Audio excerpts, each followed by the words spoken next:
Hello students, कैसे हो आप। उम्मीद है कि अच्छे होगे और पढ़ाई पर ध्यान दे रहे होगे।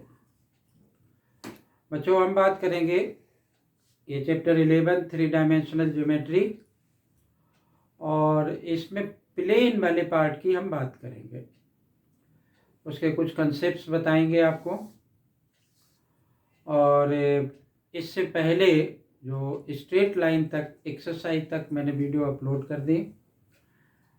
अगर आप देखना चाहे तो चैनल को सब्सक्राइब नहीं कर रखा तो सब्सक्राइब कर लें, नोटिफिकेशन में जाएं, आपको वहाँ इससे पहले की वीडियो देखने को मिलेगी।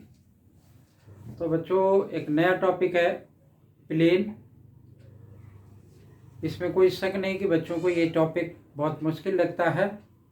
मुश्किल क्यों लगता है? क्योंकि इसमें कंसेप्ट बहुत सारे हैं, इतने कंसेप्ट्स हैं कि ध्यान नहीं रहता है कि क्या क्वेश्चन पूछ रहा है और उसमें कौन सा कंसेप्ट अप्लाई होगा। तो बच्चों, हम कुछ कंसेप्ट्स इस वीडियो में डालने की कोशिश करेंगे और उम्मीद है कि आपको समझ में आएंगे। तो हम बात करते हैं कुछ equation of the planes in the different conditions. पहले क्या लिखा है कि to find the equation of the plane, the normal to the plane and its distance from the origin is given। इसको जनरली हम क्या कहते हैं कि equation of the plane in the normal form. तो देखो बच्चों, क्या होता है कि प्लेन ऐसा भी बना है। प्लेन क्या होता है कि अगर तीन या तीन से ज़्यादा पॉइंट अगर किसी सरफेस पे लाई करते हैं तो उस सरफेस को हम क्या कहते हैं? प्लेन सरफेस कहते हैं। ठीक है, तो ऐसा भी हम प्लेन बना सकते हैं। तो पहले कंडीशन में क्या कह रहा है कि जैसे एक प्लेन है और उस पर हमने सपोज किया कि मान लो कि ये हाथ है, तो इसको अगर हम प्लेन मान लें और इस पर ये इस तरीके से परपेंडिकुलर है, ये परपेंडिकुलर है, इसको हम क्या कहते हैं? नॉर्मल कहते हैं। तो ये नॉर्मल टू द प्लेन हो गया। तो इसको अगर हम बनाते हैं तो हमें क्या करना पड़ेगा? हमें थोड़ा सा इमेजिनेशन में जाना पड़ेगा कि क्या पोजीशन होगी उसकी। ठीक है, तो बताने की हम इसको कोशिश करेंगे अभी। It passes through a point and perpendicular to the given direction. Direction दे रखा है इस केस में। अब गिवन डायरेक्शन है, it passes through a point. एक पॉइंट है, पॉइंट किस पर है? प्लेन पर है। एक दूसरा पॉइंट आर्बिट्रेरी पॉइंट्स मान लेंगे, और क्या दे रखा होगा कि and perpendicular to the given direction. मतलब एक जैसे ये प्लेन है, इस पर एक नॉर्मल और होगा, तो वो नॉर्मल क्या होगा? इसके ऊपर परपेंडिकुलर होगा, जिसका कि हमें डायरेक्शन अवेलेबल होगा। तीसरे केस में क्या है कि मान लो कि जैसे एक प्लेन है, ठीक है, इसमें कहा कि तीन नॉन कॉलिनियर पॉइंट से एक प्लेन पास हो रहा। एक प्लेन पर हमने तीन नॉन कॉलिनियर पॉइंट्स ले लिए, ठीक है, और वो तीनों पॉइंट्स कहाँ से पास हो रहे हैं? एक ही प्लेन पे लाई कर रहे हैं। तो जब एक ही प्लेन पे लाई कर रहे हैं तो उस केस में क्या इक्वेशंस होगी? तो इसके बाद क्या होगा कि इंटरसेक्शन ऑफ द प्लेन की एक इक्वेशंस आएगी, एंगल्स की इक्वेशन आएगी, मतलब दो प्लेन के बीच में क्या एंगल होगा, एक लाइन और एक प्लेन के बीच में क्या एंगल होगा। ठीक है, तो बहुत सारी कंडीशंस इसमें होंगी। डिस्टेंस क्या होगी, कैसे डिस्टेंस निकालेंगे। तो so many concepts are in the plane. ठीक है, तो हम पहले कंसेप्ट की बात करते हैं कि equation of the plane into the normal form. तो हमने एक प्लेन और ड्रॉ किया और फिर हम उससे बताने की कोशिश करते हैं। आपको उम्मीद है कि समझ में आएगा। कार्टेशियन प्लेन ये ड्रॉ किया थ्री डायमेंशनल इस तरीके से, और इस पर एक प्लेन बनाया। तो हम जनरली इसी तरीके का प्लेन बनाएंगे, और ऐसा ही प्लेन कुछ हमारी बुक में भी है। ठीक है, अब देखो ये ओरिजिन है, ये ओरिजिन है और ये हमारा प्लेन है। ठीक है, अब इस पर एक तो हमारे पास एक पॉइंट अवेलेबल है, और दूसरा क्या है कि एक नॉर्मल है जो कि इस प्लेन पर परपेंडिकुलर है, वो हमने ये बना लिया, और इस कोऑर्डिनेट का इसका नाम डाल लिया है एक्स वाई और जेड मान लिया, सपोज कर लिया। इसको इससे ज्वाइन कर दिया हम, ठीक है, यहाँ से इसको ज्वाइन कर दिया, ये क्या बन गया हमारा कि ये आ गया वेक्टर में इस तरीके से, इसको P नाम डाल लिया और इसको नाम डाल दिया N। यहाँ से यहाँ तक की ये कहना ना डिस्टेंस फ्रॉम द ऑरिजिन, तो D ये हमने मान लिया कि ये डिस्टेंस है। और बच्चों एक एन कैप होता है और एक एन होता है, वेक्टर एन, ये एक नॉर्मल वेक्टर है, ये क्या होता है एक यूनिट वेक्टर है।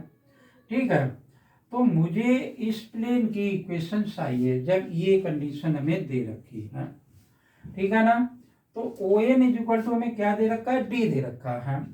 अगर हम इसमें ट्रायंगल लॉ अप्लाई कर देते हैं कि apply triangle law of vector addition, apply triangle law of vector addition, तो ये हमारा क्या बनता है कि हमने लिखा क्या कि OP और plus PN is equal to ON लिख लिया। ठीक है, ये तीनों वेक्टर फॉर्म में है।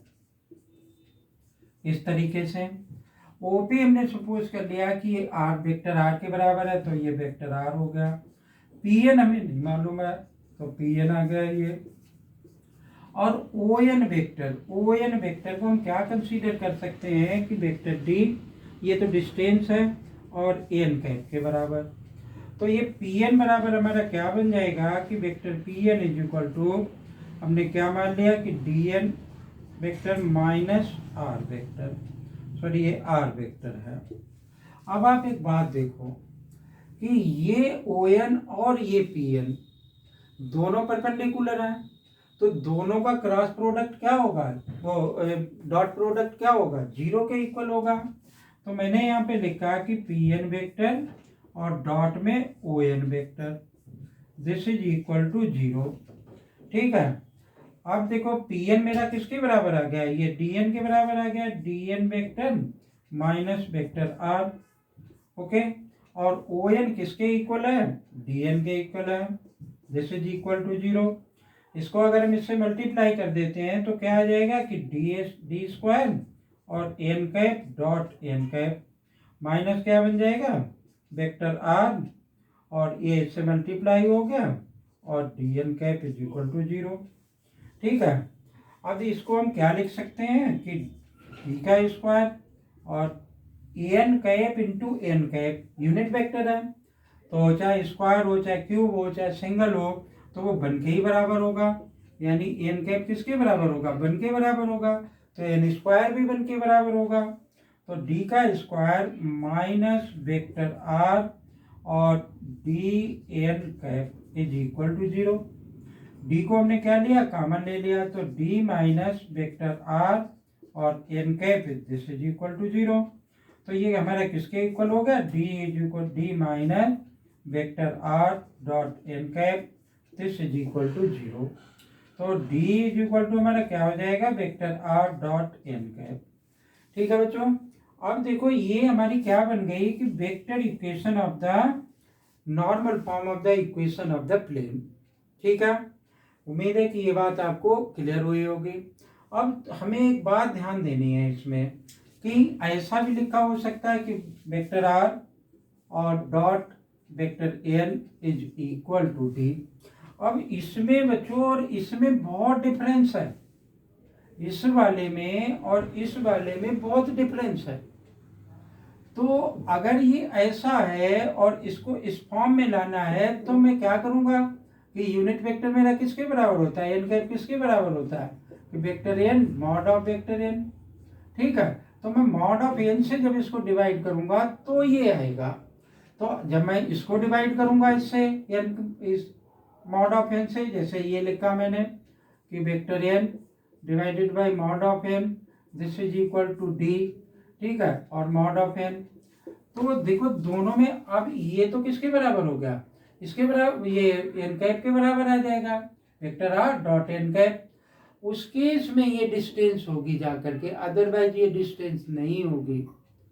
बहुत अच्छे से आपको ये बात ध्यान रखनी है कि जब हमें नॉर्मल दे रखा हो तो नॉर्मल का मतलब क्या हो गया कि हमें ये अवेलेबल है। ठीक है, तो ये किसके लिए था, ये वेक्टर इक्वेशन थी of the plane into the normal form. अगर हम इसको कार्टेशियन फॉर्म में कन्वर्ट करते हैं तो pause the video, then we have write the Cartesian form.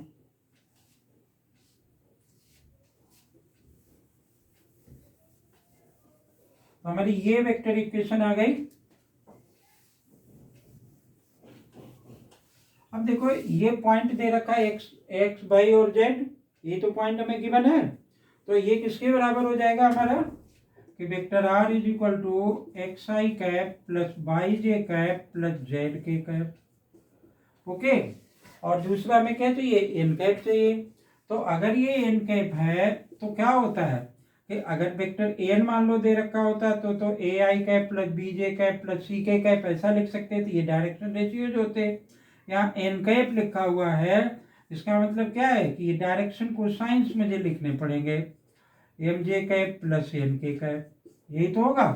अब ये वैल्यूज हम क्या करेंगे कि इसमें पुट कर देंगे, आपको क्या मिल जाएगी, कार्टेशियन फॉर्म मिल जाएगी। तो पुट करके देख लेते हैं कि D is equal to X I cap plus Y J cap plus Z K cap, ठीक है, और इधर डॉट आ गया L I cap plus M J cap plus N K cap, ठीक है ना। तो डी इज इक्वल टू हमारा क्या हो गया, इसको इससे मल्टीप्लाई किया तो i cap into dot i cap one के बराबर हो गया, तो क्या आ गया, एन एक्स आ गया प्लस इसी तरीके से एम वाई हो जाएगा, एन जेड हो जाएगा। तो ये किसके फॉर्म में बन गई, ये हमारी Cartesian equation of the plane बन गई, ठीक है। और आगे की तरफ थोड़ा सा देखते हैं इसको, और थोड़ा कार्टेशियन फॉर्म आ गई हमारी। अब हम देखते हैं क्या इसमें और बताया जाए कि डायरेक्शन रेशियोज अगर दे रखे, जैसे वेक्टर ऐसा दे रखा कि vector R vector N is equal to D, उस केस में क्या होगा कि वेक्टर आर तो मेरा यही बना रहेगा और ये एन वेक्टर किसके बराबर हो जाएगा, a i cap b j cap plus c k cap. तो इसकी जगह मैं ऐसा लिख सकता हूँ कि a i cap plus b j cap plus क्या लिख दें कि सी k cap is equal to 0, ये हम डॉट लगा दिया। तो इस केस में ए बी सी हमारे क्या हैं, डायरेक्शन रेशियोज हैं, और इस केस में हमारे क्या हैं, ये डायरेक्शन कोसाइंस हैं। तो इस बात को आपने ध्यान में रखना है, ठीक है। Pause the video and copy it, then we have taken a question to simplify or to explain more the equation of the plane in the normal form.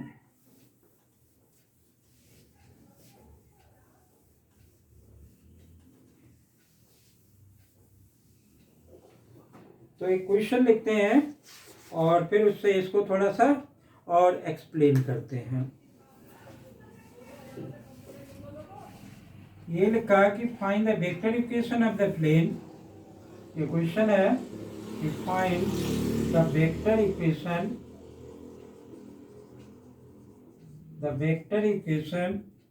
of the plane which is at a distance of 6 root of 29 from the origin, and its normal vector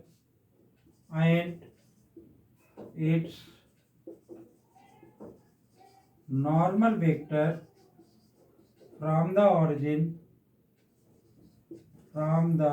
origin is 2i cap minus 3j cap plus 4k cap. Also find its Cartesian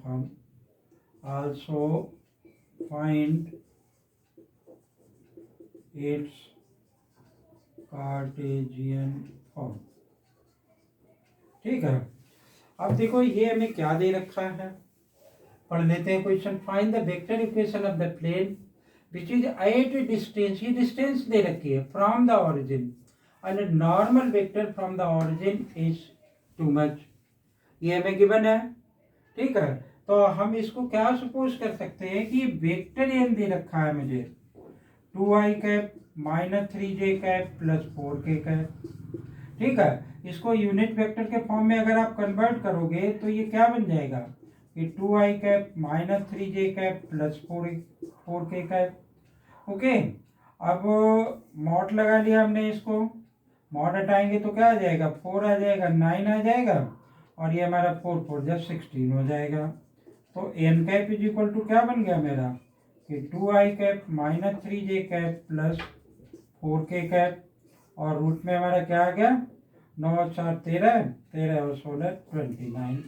अब मैं इसको apply कर सकता हूँ कि vector R dot N cap is equal to D. ठीक है, ये एन की जगह पे ये पुट कर देंगे, और आर हमारी क्या होती है कि कार्टेशियन फॉर्म में एक्स आई कैप जो x I cap Y J cap और जेड के कैप। ठीक है ना, तो डी अब ये निकल आएगा इस तरीके से। ओके, तो बिल्कुल पुट कर देते हैं, आंसर आ जाएगा, क्या आ गया मेरा कि 2i cap minus 3j cap plus 4k cap और डिवाइडेड बाई रूट ऑफ 29, और डिस्टेंस हमें कितनी दे रखी 6 रूट ऑफ 29। ठीक है, इसको आप थोड़ा सा और सिंप्लीफाई करेंगे, आपको क्या मिलेगा, आंसर मिल जाएगा। ठीक है, तो ये पहला कंसेप्ट था प्लेन का। अब ये तो खैर कंप्लीट हो गया। तो अब दूसरी बात क्या कह रहा है, it passes through a point and it perpendicular to the given plane. तो इसकी इक्वेशन दूसरी होगी, तो उसको हम आपको नेक्स्ट वीडियो में अपने बताएंगे, और उम्मीद है कि ये बात आपको समझ में आई होगी। अगर समझ में आई तो वीडियो को लाइक करें, कमेंट करें, अपने यार दोस्तों को शेयर करें। थैंक यू, जय हिंद।